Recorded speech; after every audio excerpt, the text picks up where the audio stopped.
Hey guys, Uncle Ray. Welcome to another episode of the Crypto Bellwether. I don't always tell you what you want to hear, but I tell you what you need to hear to make an informed decision. Now, I plan on capitalizing on the banking reset, and I'm going to do that by stacking the ISO 20022 compliant tokens. Now, none of this is financial advice, and guys, I truly believe all the IS 222 compliant tokens, like you're probably thinking about, whether it's XLM, XRP, Hedera, Chainlink, Quant, Algorand, they're going to all get their share because of the banking sector and their interoperability. We don't really need to dive into CBDC'S and cross-border payments and all that. But guys, I truly believe what I'm going to share with you is as big and as important, if not bigger, than those tokens being involved in the banking sector. Because there's really three massive sectors that are all going to end up being one, and it applies to those tokens. So everything I'm talking about today applies to pretty much all the ISO 222 compliant tokens that you're thinking of. But we're really going to dive into three, and because in this particular sector, they are absolutely, in my opinion, and from what I can tell, leading the way.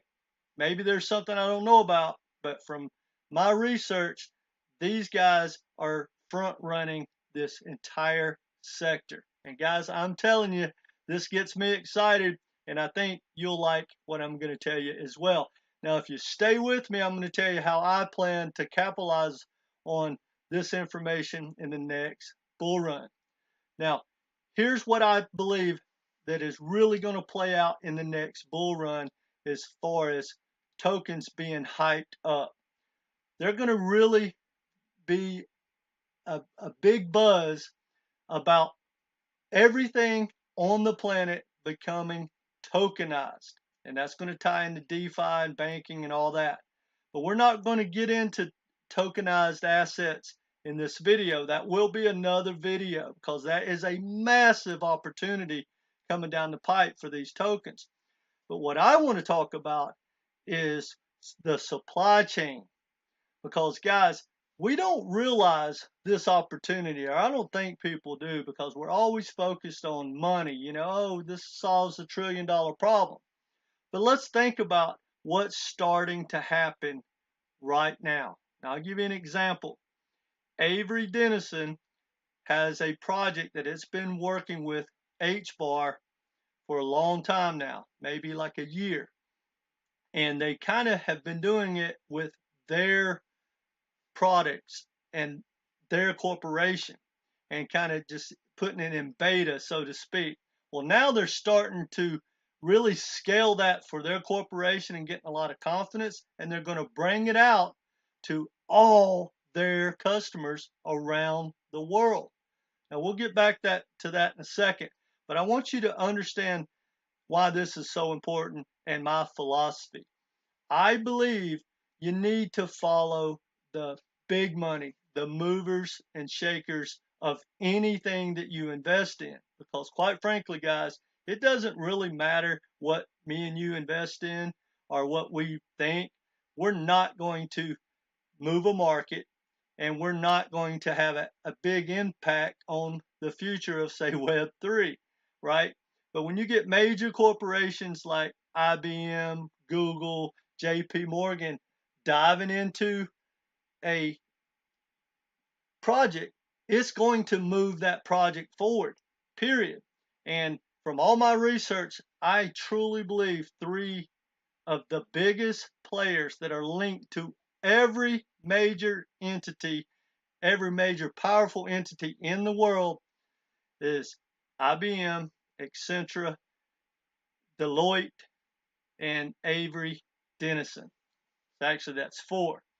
Now, every one of those pretty much do have different applications, but at the end of the day, because of the application and the relationship between all the enterprises around the globe, they end up being consultants. And they end up using their software and their knowledge to pass on to their customers. Now, right now, I can tie literally all the powerful entities in the world in blockchain through those 4 entities. Now, one other one has popped up out of nowhere in my research, and I want to talk about their importance, and then we'll get back to HBAR, so bear with me. It's called Everledger Platform. Now, what's happening right now with Accenture and IBM and Avery Dennison and Deloitte is they're starting to educate their customers on supply chain and blockchain technology. Well, Everledger has a relationship with all 4 of those corporations. And Everledger basically says where supply chain meets blockchain. They are very, very specific. And I believe they may end up being one of the future corporations that are the new, say, Google, the next Google. Because right now, guys, I don't know exactly which one, but when you have, some of these corporations like Chain Analysis, Ripple, Everledger, I mean, there's hundreds of them coming out of the woodworks. Companies I've never heard of that I truly believe in 5 years, definitely 10 years, the top 100 corporations in the world will not look anything like the ones listed today. I truly believe that because the ones that are tied in deeply into blockchain are literally changing the world. Now, so basically, let me just read you what they do. It says Everledger is a digital transparency company providing technology solutions to increase transparency in global supply chains. Our purpose is to contribute greater clarity and confidence in the marketplaces where transparency is a strategic imperative. Guys, I didn't know this, but they say, some reports say that up to 28% of the items that we buy may be knockoffs or copies or fake. And for instance, it's big in liquor. I had no idea, but I know it's big in like pharmaceutical. Now think about this, guys. This gets back to why this may be bigger than, say, the banking sector. Now hear me out. Think about the pharmaceuticals. Think about every pill. Zillions of pills go out, a year across the world. And they want to track that because they lose so much money.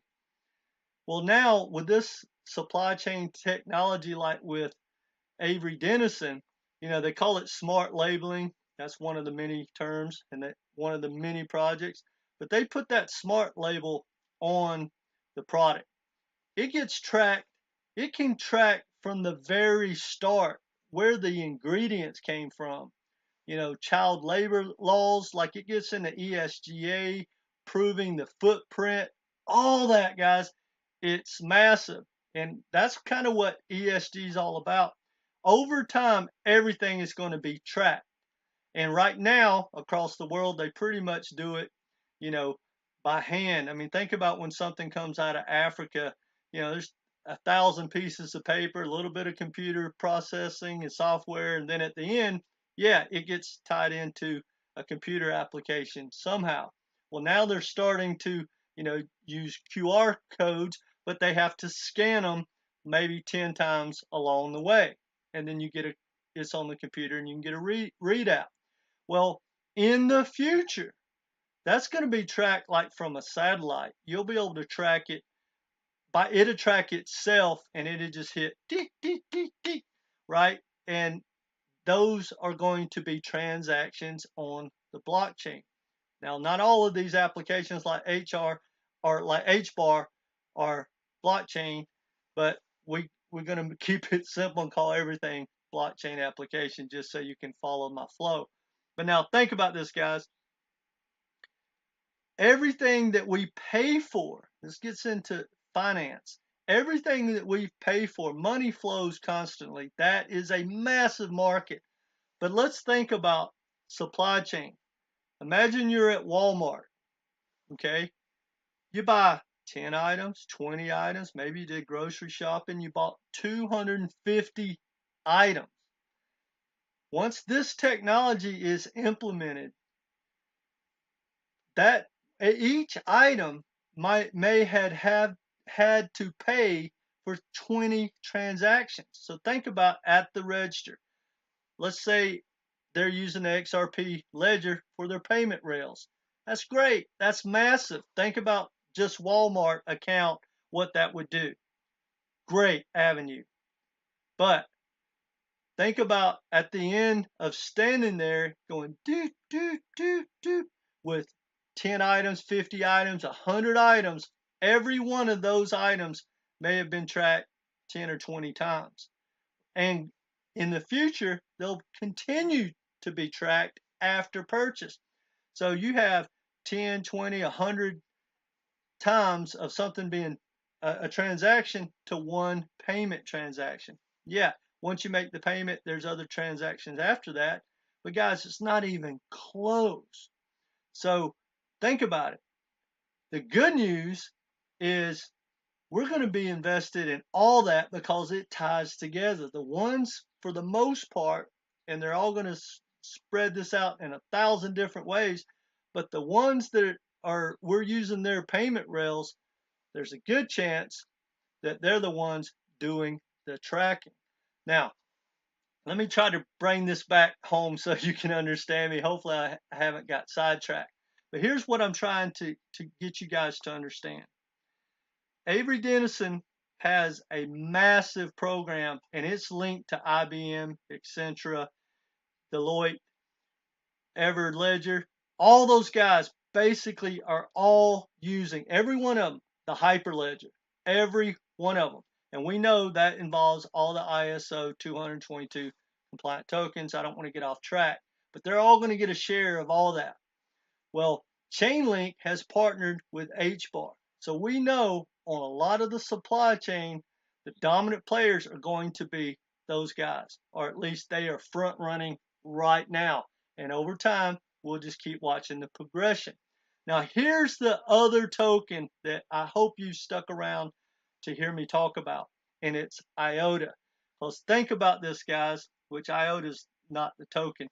But anyway, here's the thing about IOTA. Now, it's early, guys. No one understands how early we are. And I'm going to talk about how I'm going to play us being so early. But here's the deal. As this technology evolves, and it's not going to be tomorrow or the next day, guys. It's going to be a long, long process. But as this process gets more advanced, they're going to start taking people out of it more and more. Like right now, even with the smart contract, the odds are people are scanning that QR code or that smart labeling, and not smart contract, smart label. So people are doing that. Sometime a computer does it, but in the future, all those computers are going to be tied into other computers, tied into a satellite, tied into the truck, tied into the office. It's going to all be tied together, computer, hardware to hardware, software to hardware, and that's where IOTA comes in. Guys, I'm telling you, it's early, but IOTA has a good stronghold with these major corporations and for the Internet of Value, of, I think that's what it's called, of how things are going to transpire with the hardware and the software all linking together. So I think that is going to be massive for all three of those tokens. Now, I know I just rambled on. Hopefully that made sense. But guys, let me know what you think in the comments section. And also, here's what I want to tell you how I'm going to play it. Now, I'm thinking about just stacking a bag across the board, a small bag, and just putting it in cold storage and not look at it for 3 to 5 years. That's one scenario, because I just don't want to commingle my money. I just want to leave it alone. But if there's one thing I've learned about crypto, take those profits, guys. Take those profits. So in the next bull run, if my ISO 222 compliant tokens, and I say if, win, and not financial advice, I'm going to take my profits, period. Once they start reaching their old highs, which I think all of them will, I'll start unloading some of them. I'll play it by ear of how aggressive and the market is and all that stuff. And there, I may hold on to a little bit, but for the most part, I'm going to take my profits, get back in cash, and look to do it every bull run. Because at the end of each bull run, I'm cashing out. I'm not riding these things back down, and I'm not going to dollar cost average in on the pullbacks like I did this year. I'm going to wait till the bottom is close to kind of where we're at now before I start dollar costing in the future. Now that's my game plan, not financial advice. But here's what I want to tell you guys. I'm not always going to be right, but I'll be right here, and we're going to figure this stuff out together, because my goal is to capitalize on the banking reset, capitalize on the supply chain technology that's coming, capitalize when all the assets on the planet become tokenized. That's my plan, guys. And I'm going to keep digging, keep researching, keep investing every day, and I'm going to share that information with you. Now, I'm non-biased, I'm non-dogmatic.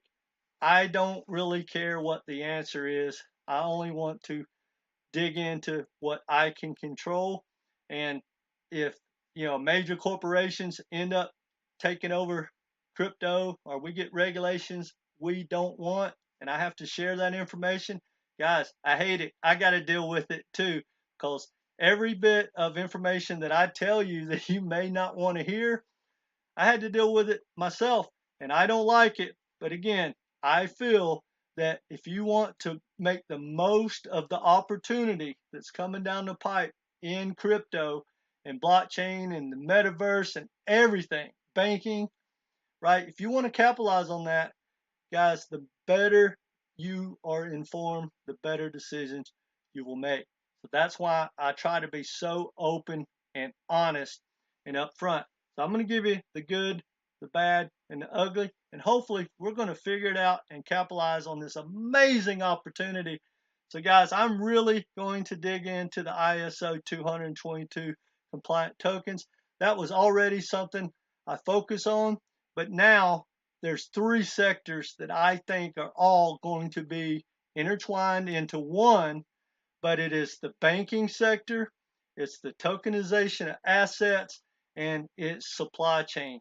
And the tokens that we're talking about are all going to get their share. I truly believe that. There may be some more to come and go, but these tokens, guys, I truly believe I'm on the right track. And I don't know if you think the same, but let me know your thoughts in the comment section. So anyway, guys, go take a look at HBAR, Chainlink, IOTA.